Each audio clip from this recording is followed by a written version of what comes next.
A lot of people grow up wanting to be astronauts and fly in space, including me, but it is something only a very few people have actually done.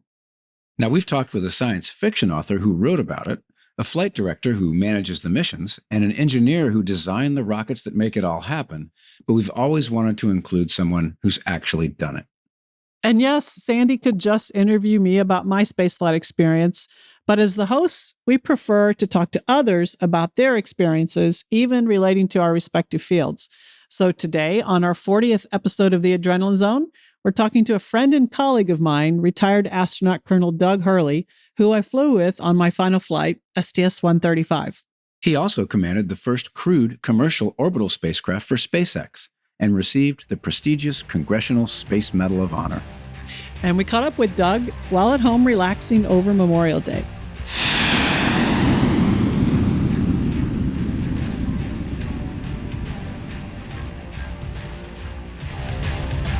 We're delighted to welcome to the Adrenaline Zone this week a friend and colleague of mine from the astronaut office, Doug Hurley. Doug, we're excited to have you on board with us this week.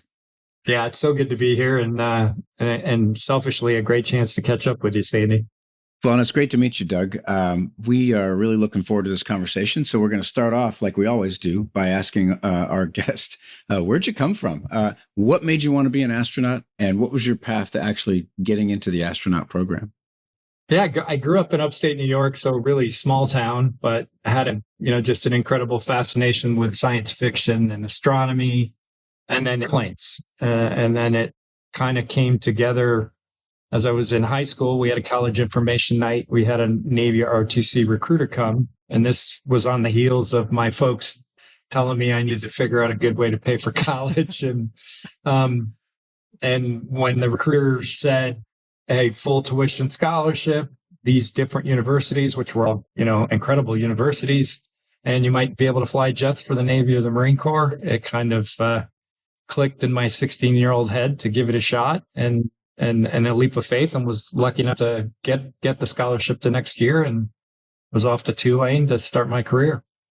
Very cool. And then you went, you were a Marine Corps pilot, got your wings of gold, flew Hornets, F-18s, went to test pilot school and entered the program. A great track with a lot of fun on the way with what's called MOTS 1, which is kind of like the Marine Corps Top Gun in a way.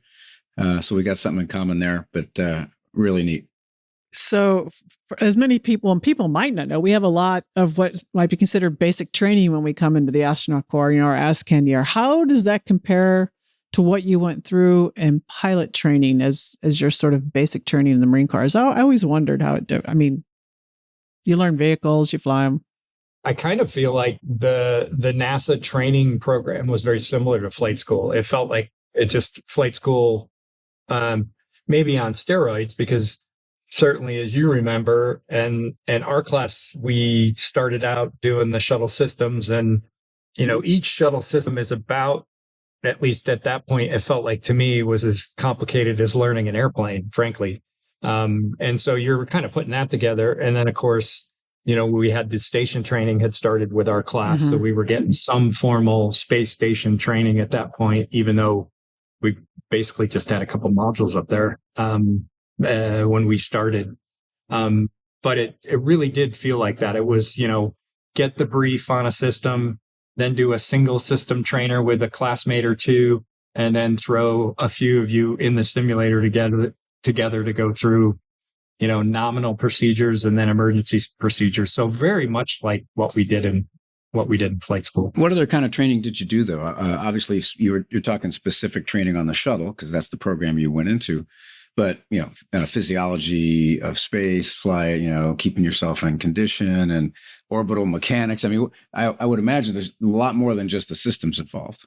Oh, gosh, yes. Yeah, you had photography, orbital mechanics, which, of course, I could hardly spell when it started. And then you have these, 50-pound brain people in your class that have PhDs and are, the dissertations that they did. And it's so impressive. That's one of the things that it's like everybody you meet in the astronaut office has just this incredible story. Anyway, we had folks come in to teach us how to do public speaking and presentations and gosh, yeah, I mean, you name it. We really had a lot of different things besides, learning the space shuttle. Also, our classes, we had the T-38. So we started training in the T-38, and you had a number of classmates that had never flown in airplanes before. So they went off to Pensacola for a little while. And then for our class, which I think worked out really well, and they did a really kind of a 6 or 8 week short course like we did as pilot training as we worked our way up to a solo, and got familiar with flying an airplane that, maybe flew 150 or 200 miles an hour, whereas throwing them in the back of a T-38, which went significantly faster than that. So it was kind of a crawl, walk, run for those folks. And then they got integrated into the T-38 training and then started flying with us. The pilots also did STA training, the shuttle training aircraft training as well. So, and then the other part, and Sandy will remember this very well, is we started these essentially road shows where we would go as a class and visit each one of the different NASA centers. And you got to be exposed to that and what each NASA specific center did either to support you or to support spaceflight in general. And then, kind of the other part of it is you got to know your classmates a little better. You spent a lot of time with your classmates and did some healthy bonding, I guess we would put it that way. And at some point, I guess you cross a threshold, right? Where, okay, the basic stuff is over. Now you can get into mission specific. Yeah. So typically the way it works, and still to this day, the way it works is it's roughly a 2-year process of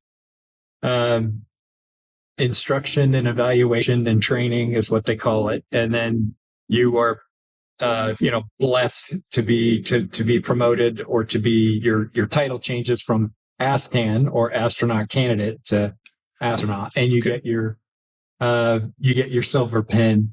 Those graduations, I guess is probably the best way to say it, have changed drastically over the years. To the our class, it was pretty much Charlie Precourt said, or maybe it was even Rommel. I don't even remember. Kent Robinger, who was the chief, basically was like, "Oh, come on up and get your pin," kind of thing. and they've been a little more formal than that, or a little bit more where they've involved families and stuff like that. But our class, and then you're off to the races. And so that was about, for us, we started in the late summer, early fall 2000, and then that took us basically to 2002. And, at the beginning of 2002, we were released into the wild to do our technical assignments, which is astronaut speak for your ground job. I'm a little jealous of your class because that we only had a 2-week training session for those of us who never had anything to do with airplanes before. And the fact that some of your mission specialists got to spend 6 to 8 weeks really learning the flying in a broad way was great. Yeah, I think that was part of it. Was feedback from previous classes. It was like, you're sticking me in the back of an airplane, potentially with a guy or gal. I think just guys. Well, there were a couple. We had a couple. Susan. We had a couple. We had Pam and Susan Eileen. and Eileen. But you're putting them in the back seat of an aircraft that goes several hundred miles an hour, a jet, high performance jet trainer. And then the other part is many of us, I had kind of time in both, but many of the pilots were single seat pilots. They didn't have a lot of time flying with somebody in the back seat anyway. So a lot of people on those first back seat flights end up not coming home with their breakfast. But I guess you get used to it. It was fine. It was fine. That's your story, and you're sticking to it. No, it was. Yeah, I think the feedback was just, from previous classes. It's like, hey, if you could just kind of give us an opportunity to maybe learn the basics at a bit of a slower pace. And then it was a good fit because we were able to send folks to Pensacola or down to Corpus Christi, which is where the Navy does their primary flight training, which is where you start. So, and as far as I know, we still do that. And I think for our class, it was 4 people. So it was obviously my future wife, Karen, got to do that. She'd come from an academic and engineering background, but no aviation. Drew Feustel, who was a geophysicist, and then Steve Bowen, submariner, And then Megan MacArthur also, they had come from backgrounds where they didn't have a lot of flight time, and they spent some time over in Pensacola.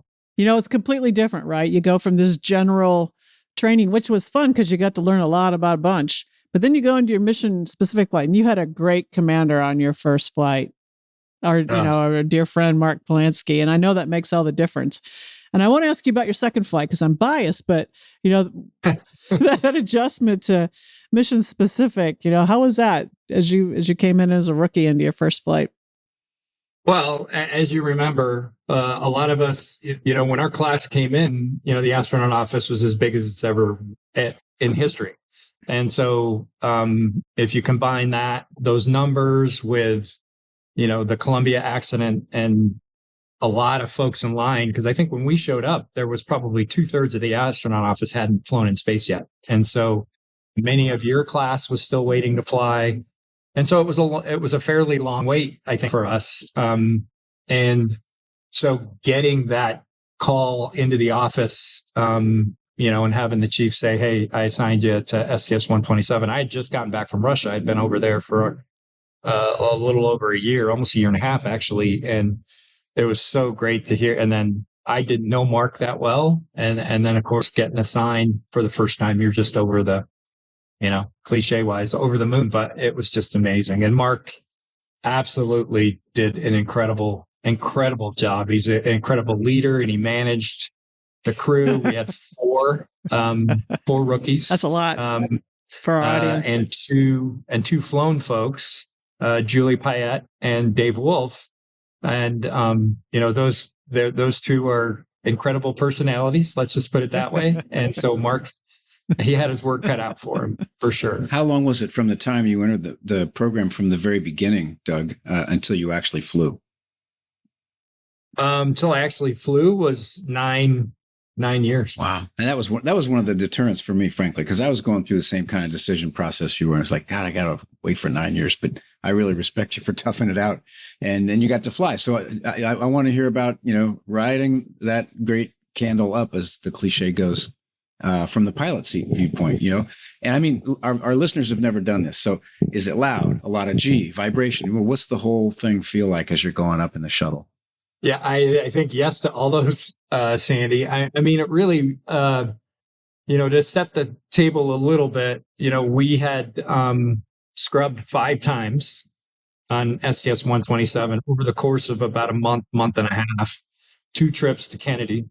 That we had a hydrogen leak a couple times. And then, of course, we were then launching in July in Florida in the late afternoon. And of course, thunderstorms. So, and, it's always like this. The day we walked out that we actually flew, it was raining. And so here we go again. Yeah. You're thinking, it literally Groundhog Day. Yeah. You're just like, oh, here we go. And, you lay on your back for 3+ hours, and then you come out of the 9-minute hold, and it's like, holy cow, we're going this time. And all that stuff, the vibrations of the, after the APUs have started with the engines doing their gimbal checks.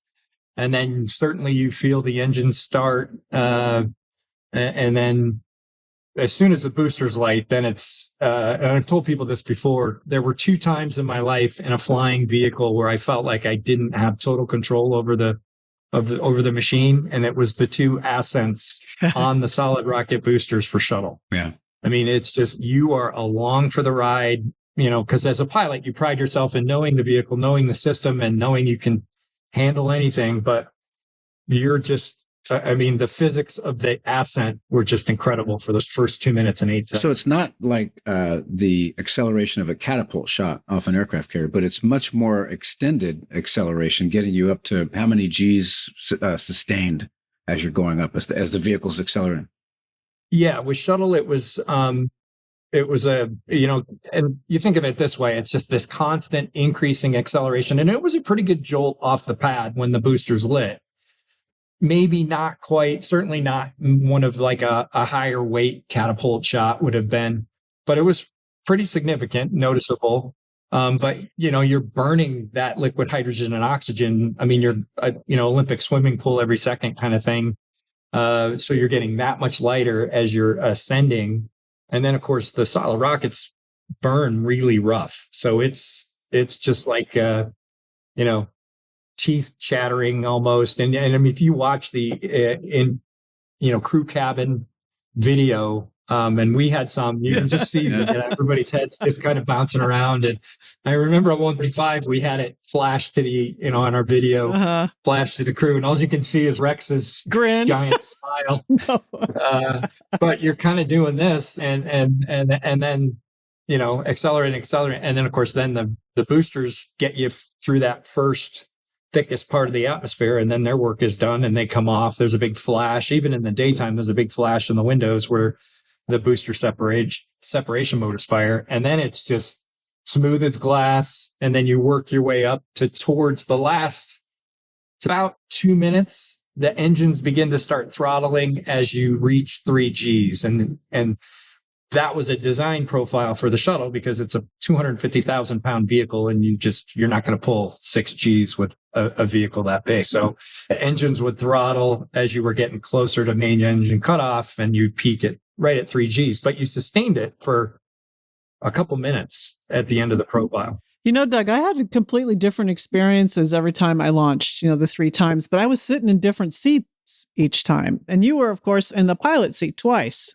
So how did the 2 launches compare from that viewpoint? I think the difference was both for ascent and entry. I just felt like I was a little farther ahead on STS-135 than 127. I mean, your first flight, it's just the sensations and the actual moments as you're ascending, especially after scrubbing 5 times, you're just like, what in the heck is going on? And you're just, you've done these simulators so many times and you're focused so much as a pilot, you're focused primarily on the motors, on the engines, among other things, but you're going through that cadence as you're going up and focusing on your job, but it's just the sensations. And I remember Mark, as we roll, because we roll, on your back. you do your roll program on your back. And so the pilot's window is looking towards the East Coast. And I remember Mark going, look out the window. And I'm like, why is he telling me that? But I thought I was supposed to look at the motors, but I think he wanted me to just have that experience because it's so unique. Yeah, but we had a little bit of excitement on 135. So it wasn't like we had everything under control right away. We had malfunction just before we launched, and then we had the cabin pressure thing. So that was a little bit sporty too. Yeah, that was, almost had to do an RTLS on the last flight of the shuttle program. I was sitting in my seat going, we're not doing an RTLS. We are not doing it. We're doing that. That's return to landing site, I assume? Return to launch site. We had a cabin leak, sensor indication, and it was a sensor. And the phenomenon is what's known as cabin stretch, which Atlantis was somewhat well known for. Because Rex is kind of looking at the number going, well, this is kind of an RTLS rate. And then I think, but wasn't it Butch Wilmore was our captain? Yeah, he was. And Butch comes back and goes, okay, it's just cabin stretch, And you're sitting there going, well, my ears aren't popping, so we must still have cabin pressure. Yeah, exactly. It didn't feel any different. I mean, although we're in our suits. So. It was a moment. So on the way up, you're kind of on automatic. You just said you're kind of out of control. But as a pilot, you actually do get to fly the shuttle on a couple of occasions, right? Maneuvering around the station, rendezvousing, docking, I would imagine you got some control. And then, of course, coming in to land. So talk us through a little bit of what it's like to maneuver that thing around the space station. And then I want to hear about what it's like to land it. For the pilots traditionally, and this came along later in the process, because there was a time when the pilots did not touch the controls on the shuttle. And then they're sitting there going, well, how does that make sense? Because this is going to be the person that's actually going to be the commander and do the lion's share of the flying, or at least a significant portion. And so when I flew on both flights, traditionally it was the pilots would do the undocking and fly around, and then you would do some portion of the approach. And then on 135, and this is another story that maybe we should talk about a little bit, there was a real unfortunate happenstance on board ISS that almost led to me actually flying the entire coming home, because Chris had a little issue in the MPLM, which we'll talk about a little bit later. But so on STS 127, Mark actually let me do some flying as we were coming up to the space station. Oh, cool. And then, which was, standard Mark, and then you fly the undock and fly around. And both of those were unique for me because it was the traditional way the first time, which is up and over the center portion of the ISS on 127. And then on STS 135, they rotated we backed out to 600 meters, and then they rotated the ISS 90 degrees. And so we went up over up over the solar arrays and did the fly around that way, which had never been done. So tell our listeners what the fly around is all about. Why do you do that?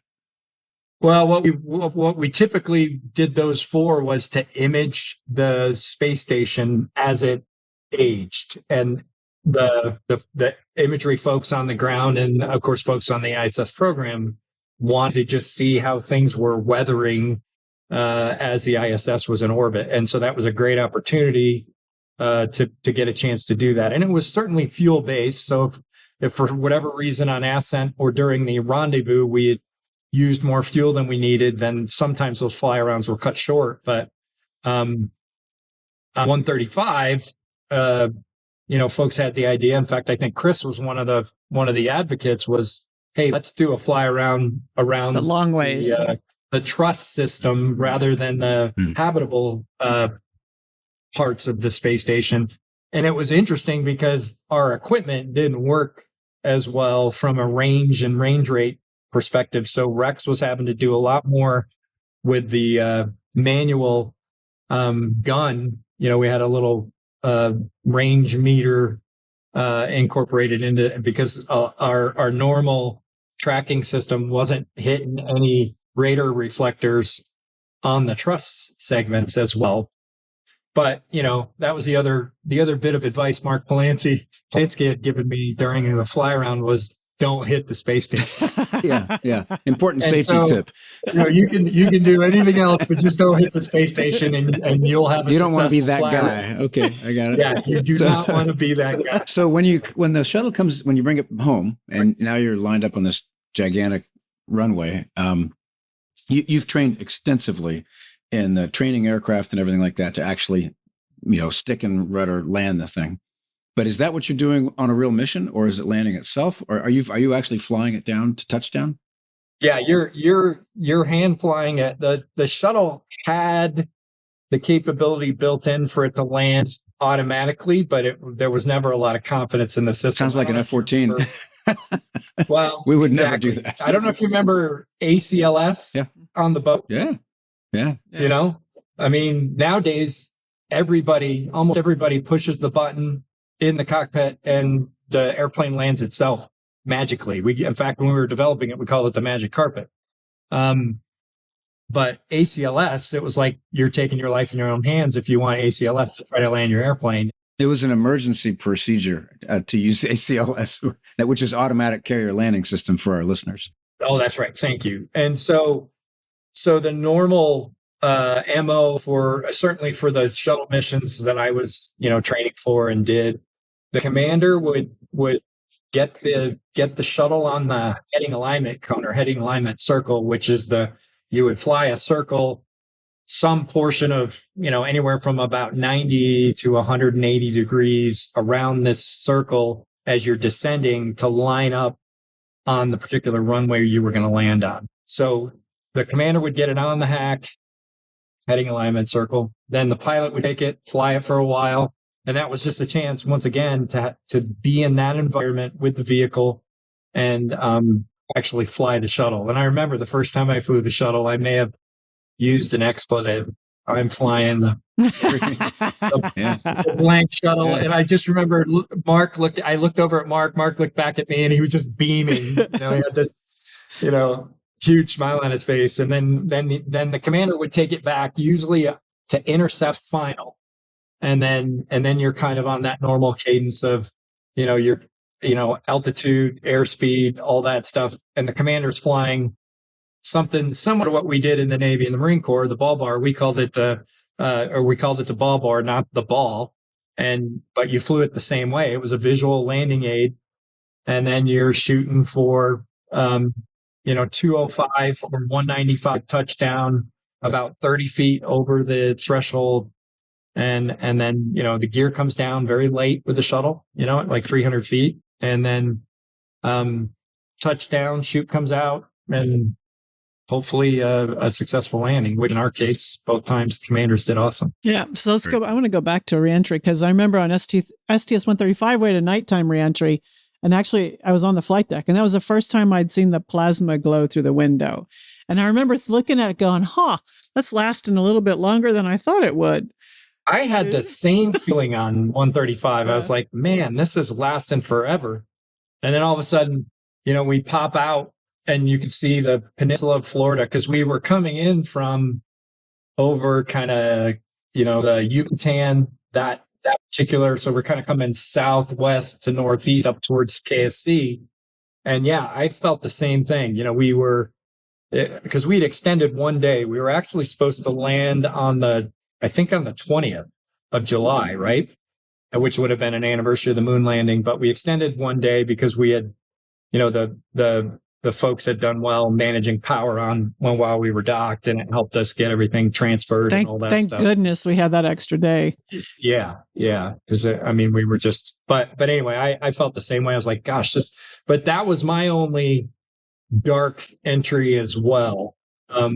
So maybe that was what it was, but I was the same thing. It was just these orange and pink and yellow over the windscreen. We were in the plasma for a long time. And then all of a sudden it was like breaking out on an approach, Sandy, breaking out at like 300 feet. It was like, boom.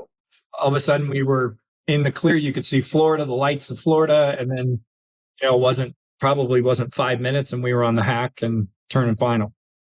On my first mission, it was a day landing. I remember looking out the window on one of the banks thinking, oh, that's what Mach 25 looks like. Holy crap, we're moving. Did you have one of those moments too? I absolutely did. It was like, I equate it to flying a low level because, you come in, typically if we were going to Florida, we would deorbit somewhere over the Indian Ocean. And then about 55 minutes later, you would land in Florida. And yeah, as you're descending down to where you're relatively close to the clouds. So you're, 100,000 feet, 150,000 feet descending, and the clouds are just whipping by. And that's really the first time you realize, holy cow, we are really going fast. Yep. Yeah. It's kind of like going supersonic at 20,000 feet. Isn't that exciting? Until you get near a cloud and you go by, it's like, whoa. That's right. It's all relative. Yeah. So you've had a really unique career in one particular sense. There aren't a lot of people around who have piloted two different types of spacecraft, and you were on the first crewed SpaceX mission. So tell us about the differences between that and flying on the shuttle as a crew member. In about every way possible, it could be different. It was different. And not necessarily in a bad way. It was just, first flight of a vehicle as a test pilot, and my crewmate, Bob, and probably one of my closest friends, the way he said, it's the generational opportunity as a test pilot, getting the chance to fly a new vehicle. And we were fortunate as test pilots. Bob was one of the test conductors for F-22 during its EMD. And I was, doing EMD on Super Hornet. So we had the unique opportunity of maybe taking those lessons learned and going through that process, which even within the astronaut office, we did not have, certainly, in the mid 20 teens, we didn't have a lot of people that had been on EMD programs for aircraft. And so we were lucky enough to get put together for a lot of reasons, but I think that really helped us because SpaceX, certainly in that 2015, 2016 timeframe, we're learning a lot. They had a lot to learn, not only about just flying rockets and cargo, but they had never flown people, and just learning that aspect of it. And it's basically going in at the ground up. Whereas with the shuttle program, and Sandy can tell you this, the training program was etched in stone. I mean, it just everything was just so rote and laid out, and the things you had to do, the blocks you had to check, the simulators you had to do, the different things, the evolutions you had to do was so, I mean, it was a well-traveled path at that point. Whereas with Dragon, we were coming up with the training. We were coming up with the display. We were coming up with and not just Bob and I, obviously it was a huge team effort, but, yeah, from the ground up, and each system and how you wanted to operate the vehicle and how they envisioned and how Elon wanted the vehicle to be. And so all those competing priorities and then, oh, by the way, in those 4 or 5 years or 6 years, whatever it was, those guys blew up a few rockets. Yeah. They blew up the DM1. Yeah. They blew up the DM1 capsule after an extremely successful uncrewed test flight. 6 weeks later, it was in a million pieces at Kennedy. So working through those challenges, relearning how to develop parachutes for spacecraft. We certainly didn't remember at NASA. SpaceX didn't know to a degree with which they needed to know. Boeing certainly underestimated that. So, the challenges with developing a spacecraft that, with a reliable parachute system, because it had to work, right? Frankly. So just all those challenges and a lot of time in Hawthorne but it was an incredible way to end my flying career, my NASA career. Mm-hmm. I mean, and then, to actually splash down off the coast of Pensacola where it all had started in 1989 was pretty poetic, frankly. I remember, I was at the ground floor setting the station training and stuff up. I remember the crews having a lot of bumps in the road just because the system around them was so new as well. What about cultural differences? There's a big, we could probably go on for hours, but, maybe speak a few words about the cultural differences. I mean, I think it would be fair to say that, the culture of SpaceX in 2015, 2016 probably was not a lot different than NASA during the 60s as we were doing the Apollo program. You had a bunch of incredibly talented, smart, but very young, relatively inexperienced space people, but working on a common goal and almost with fanaticism, frankly. And then you had NASA, which was post end of the shuttle program, heavily reliant on the Russians, a bureaucratic beast. So it was night and day, yin and yang, hugely. And I think, frankly, working with Boeing was a little bit more like working with NASA than it was with SpaceX. So it was a huge, in some ways, it was pretty refreshing. You get out to SpaceX on a Monday or Tuesday morning, which was our typical, we would leave on Monday or Tuesday and spend most of the week out there with them and then fly back to Houston Thursday or Friday. And, it really, you could just feel the electricity in the air and the enthusiasm. Certainly those last couple of years as we were getting ready to go fly, totally different.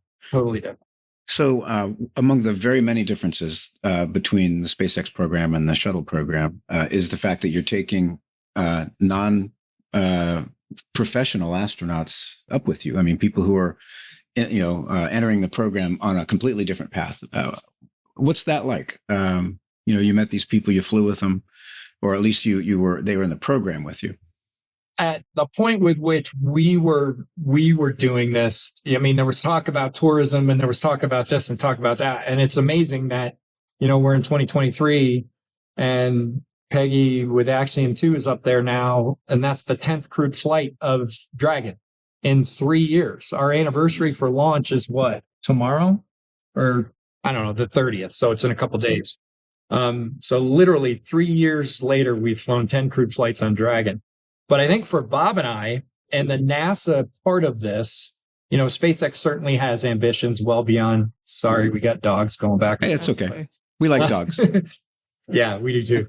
It was, how do we, have a spaceship that is flyable by maybe not a test pilot.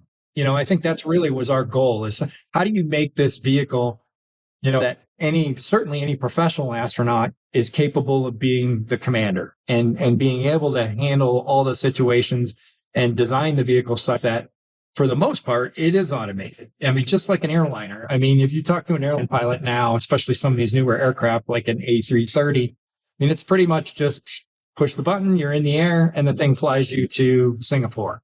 And Dragon is very much that same way. And so is Starliner. And I think to a degree, so is Orion. And, so you become more of a system manager, than,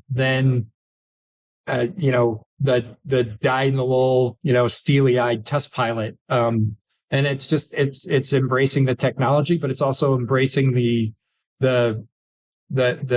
dream, I think, of SpaceX. And I think, frankly, all of us, it's like making space accessible to just not, a test pilot or a professional astronaut. It's all these things. And then what you do with that gift to get to go to space, that's, we could talk hours about that. Yeah. I think there have been several people that have flown in space that it's been an ego trip or it's been, look at how much money I have. But for the most part, it can be very inspiring for, somebody who maybe wouldn't have otherwise 10 years ago had the opportunity to get in space, to go into space, and then to experience it through their eyes. It's pretty neat. Yeah, and if they do it right, they can spread sort of the good messages about manned space. Absolutely. That's what most of us try and do. Yeah. Yeah. And I think, we feel like that's important for us to do that. But I think, we're in those days where it's a little hit or miss right now. I would say that there's some things that I think have been incredibly inspiring. And I think other things have been, really. Well, it was still new though, Doug. Everything when you knew. Well, and that's it. Starts it. That's it. So we're going to come back to the Dragon in a minute because we have a bunch of more questions. But I want to talk about your months on the ISS because you were there for 2 months. And I was just curious what your impressions were because you were there long enough to experience that next level adaptation to space. And it's not easily noticeable when you're there. I only noticed that I had done that when 119 came to pick me up and they kind of flew into the space station. I'm looking at it, I'm like, oh my gosh, you guys are flying around so gingerly, just like rookies. So did you notice that you had adapted? And what are your thoughts about your stay there? Oh, absolutely. It was one of those things that, I never expected to happen. And then, so to set the stage in the early part of 2020, we were down to one U.S. crew member on ISS. And so, the smart people in the station program were like, hey, we got a couple guys going up to space station that have flown in space a few times and we could really put them to work in different ways. And, we've got a bunch of EVAs we need to get done. And Chris Cassidy was up there by himself on the U.S. side. He had 2 Russian crewmates, but so there was a lot of stuff stacking up. And he's a super astronaut, but he's not. He can't work 24/7. One person, yeah. Yeah. So early in 2020, it was pretty much decided that hey, you guys are going to go up there for at least a month, maybe as long as 4 or 5 months. And so, in a sense, it was like awesome. We're going to get to experience that. Actually living in space because the shuttle flights were just such a sprint it was 2 weeks of just full throttle. And when you got back, you were exhausted and they got every bit of work out of you that they could possibly get. And so, yeah, it was really, although I will tell you this, Sandy, we had 10 weekends on space station and we worked 8 of them. Yeah. You were in sprint mode there's just a long sprint. It felt like a little bit more of a shuttle mission than it probably should have, but we were able to still get some time to look out the window, spend some time in the cupola, and experience, like every weekend we would have dinner either in our side of the space station or the Russian side of the space station with our 2 Russian colleagues. And the 5 of us, became, I think a great functioning crew and everybody was pulling in the same direction and we got to experience that. And I would say, I don't know, it's probably at the 3-week or 4-week time frame where I kind of felt like I became a space creature. Yeah. And, where you're not, banging into walls and you're not knocking stuff over as you're, and your effort to push off is within that error band where you just can float through without hardly touching anything else. And, every maneuver is efficient. And so, yeah, it was kind of in the lead up to the flight, it was unexpected, but I'm really, really glad I actually, got to be a member of Expedition 63 for a couple months, and we think we made a difference. So it was really rewarding to be able to do that. Back to the Dragon a minute. I recall in my Soyuz training that the Soyuz has multiple downgrades in the event of loss of control of various kinds. And does the Dragon have something similar? I was just curious. It does. It has some, but like with it, depending on the mode, it was all an automated down mode. So there wasn't a lot of opportunity to fly the Dragon manually in a downgraded mode, pretty much just for in and around in space, around the space station, certainly free flight. But for ascents and entries, ascent, really the only manual intervention we could do was an abort.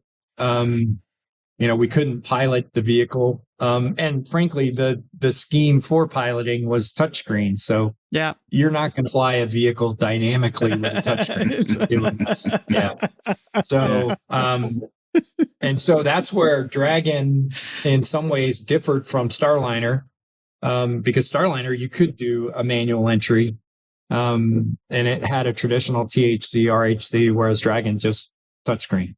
So let's talk about landing. We talked about landing the shuttle, and you're actually sort of flying an airplane down in a way, a glider, plasma, and all that. But Dragon, it's almost like a Mercury or a Gemini type landing, right? I mean, you're spun around and you burn your way through the atmosphere and land with parachutes. How did that feel compared to the shuttle? As Sandy will tell you, we had to depend on, the folks that had flown Soyuz, because that was our only real time experience base that we had in the astronaut office at that time. It was the Soyuz flyers. And it was by all accounts, a pretty similar, I guess, profile in that, it's a higher G profile coming back than shuttle, much higher. I mean, shuttle, you were on the order of a G.5 is probably the most G you pulled on the entry.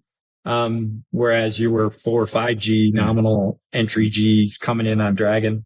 Our concern, or my concern, coming back in was the way Dragon is designed.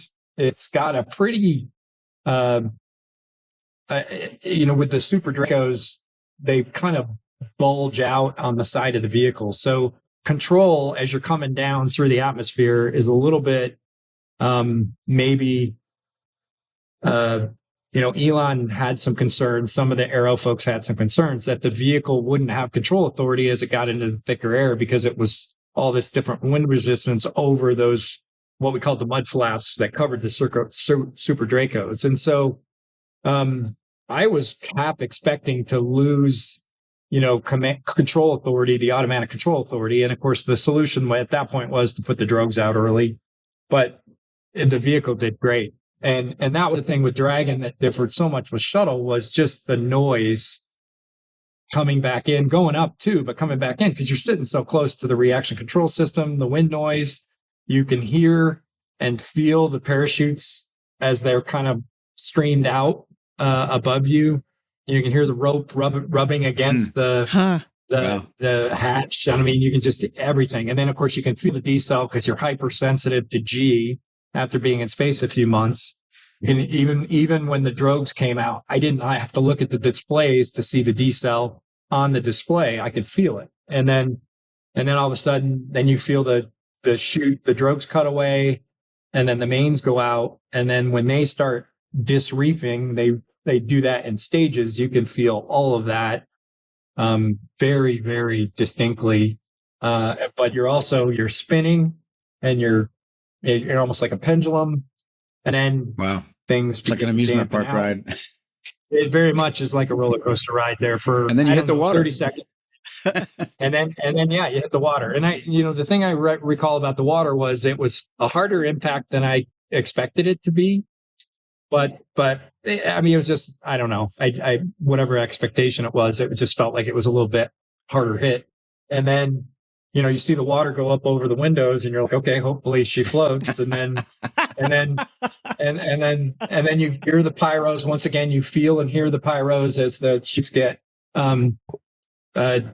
disconnected, from the vehicle. And then, you're kind of bobbing. And then, unfortunately with Dragon, the windows were so pitted from the reentry that they really were we only had 2 windows in Dragon, and they were kind of, as you're sitting, they were crossed the other side on each side of the main hatch, the side hatch. But they, at that point, just became day-night indicators because they were so covered with soot and the byproducts of the reentry and the heat shield, ablating, that, until one of the SpaceX guys had got on the side of the vehicle, and then he kind of put his face in the window and we're waving to him. But I mean, it was, much more dynamic entry than what you would experience with Shuttle. And I think, Sandy has the added bonus. Well, you landed in a Soyuz, right? No, no, that's right. You came back on Shuttle. Every time I was on the Cadillac. Yeah. Yeah. So that's what my wife tells me, that, the other obviously big ticket item is the soft landing jets, and the actual landing on the ground is pretty noticeable part of the flight. And sometimes with a bounce. Oh, yeah. Bonus bounce. And then a rollover on the side. Rollover, just like, and then sometimes they've been drugged by the chutes a little bit. The chute drags them along the steppes of Kazakhstan. I think they call that Mr. Toad's Wild Ride. I remember your landing. There were a lot of boats and tourists doing tourist thing in the air when you guys were getting retrieved, almost to the point where it was adding risk to the effort. It was a big deal. You remember that? I absolutely do. And it was funny because, like I said, we weren't aware of it when we were in the water because we couldn't see out the window. And I remember distinctly, we were sitting there, let's just say it was 6 or 8 months prior to the actual flight, sitting there with the SpaceX folks, and we're talking about recovery. And I remember Bob saying something about, because Bob is the smartest guy in any room. He said something about, people are going to want to see it, blah, blah, blah, this. And then SpaceX was like, we've never had any trouble with any of our cargo missions. And then that's where I said, it's different. People on vehicle is different. And then, the fact that we landed 25, 30 miles off the coast of Pensacola, everybody looked at that restriction that was put on the nautical, whatever it was. And there were a bunch of boats. So when I first saw it, and Sandy, you'll understand this one. When I first saw it, we were on the boat. We got out of Endeavor, and we were in the room. We had these. They've got on the recovery ship. They've got 4 different beds and medical setup, and there's curtains between them, and there's windows on one side. And I had to. Joe Gervais was my flight surgeon. We had some of the nurses were there, and there's people everywhere, and they're trying to get you out of your spacesuit. I'm like, Joe, I got to pee. And so I had to stand up. So I said, help me up. And so I stood up, and I'm standing there and I'm looking out the window as I'm doing this. And I'm like, where did all those boats come from? And he's like, you guys didn't see him? I'm like, Joe, we can't see out the windows. I mean, and I just laughed. And then, then it was like, somebody's like, well, it must be the redneck Navy and this, that, and the other thing. And I mean, they just went on and on. Yeah, it was dangerous. So, but it was, they were in your landing zone. Well, I saw some video later, and I was like, man, they got pretty close. And, with all the hypergulls and off-gassing and all this stuff. And it's just, so SpaceX very quickly, and the Coast Guard very quickly learned their lesson. And I know they have a much bigger exclusion zone now around the landing areas when folks are coming back. We're getting close to the end here. I'm really interested with all the experience you've had. It's just pretty amazing to be able to talk to you. What are your thoughts on the future of manned space flight? There's a lot of ambitions out there. Go to Mars, go to the moon, that sort of thing. Where do you come down on where we're headed? Well, I'm excited, and Sandy could tell you this too. I mean, I lived through 2 or 3 moon programs as an astronaut, and it's good to see one stick. because I think the common misconception is we landed on the moon. And in fact, I remember somebody saying that, might have even been one of the presidents, say, oh, we've already done that. And it's like, we have barely scientifically scratched the surface with the moon. I think that's so the science part of it, I think is certainly way valid for continuing lunar exploration. I think, just the inspiration it would provide for this, whatever our next generation of STEM field, kids that are, like my son's age, kids that are 12, 13, 14 years old, what are they going to do? And, when we see, Nicole Mann plant the flag on the moon, in the not too distant future, she's probably one of my favorite astronauts, if not my favorite. She's super. Hopefully she'll be one of them. I just can't imagine that type of inspiration not, and we're going to need that. It is. It's what did it for me. And I'm sure it's what, to some degree, what it did for Sandy. That's what got us into these fields to start with. So I think it's science, it's the inspiration. And then it's like, this is what the United States should be doing. I mean, we should be putting astronauts on the moon. And then purely from a test pilot perspective, and, to me, it's like, we need to figure a lot of things out before we send people to Mars. And the nearest analog we have is 2 days away, and it's called the moon. And so, and Sandy will tell you this because she's got a lot more time on space station than I do, but stuff breaks up there. And we can't afford, and we ship more. In fact, I replaced a avionics box. I think it was for the treadmill that Sandy and I had taken up on 135, that replacement equipment. 5 or 6 years later, whatever, 9 years later. But my point being is, you can't have stuff break when we go to Mars, or we've got to have a way to manufacture it while we're there. Yep. And so that analog, using a lunar base or using the lunar missions that we currently have on the books, that's where we're going to figure those things out and have that confidence that eventually will lead us there. So from a test pilot perspective, I think, for no other reason, if we think, and it's not just going to be the United States, obviously, if we think as humanity, we want to go to Mars and put people on Mars, we have got to kind of run every scenario through and concept and the way we want to run a human mission to Mars. We've got to run it all like a dress rehearsal on the moon. Because then we're only 2 days away, not 6 months away from getting something to the crew. So as we wrap up here, Doug, why don't you let our listeners know what you're up to these days since you left the office? About a year and a half ago, I started working for Northrop Grumman out here in Utah. And so this is the part of Northrop Grumman that builds the solid rocket motors. And so they were the ones formerly Orbital, ATK, and ATK before that, who built the solid rocket motors for Space Shuttle. One of our former bosses, Charlie Precourt, was the vice president general manager out here. And in fact, it was you, Sandy, who suggested we maybe chat.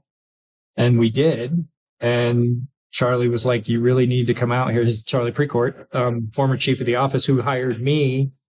Was he the chief when you got hired? No, it was Cabana. Bob Cabana. Yeah. So Charlie has hired me twice for 2 great jobs, and I'm funneling money to him every day. But he said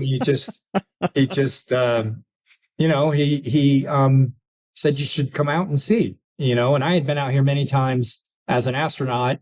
We come out to give out awards or just to see what's going on with the boosters, and it just ended up being a good fit. I hope if you're in Park City, you're a skier. Yeah. In fact, my son learned how to ski this winter, and I got on skis for the first time, and I don't even know if I want to say how many decades, but it was more than 2. But you got to get your adrenaline somehow. So why not find another way? Yeah. So it was great. both my wife and I wanted to live in the mountains, and it just kind of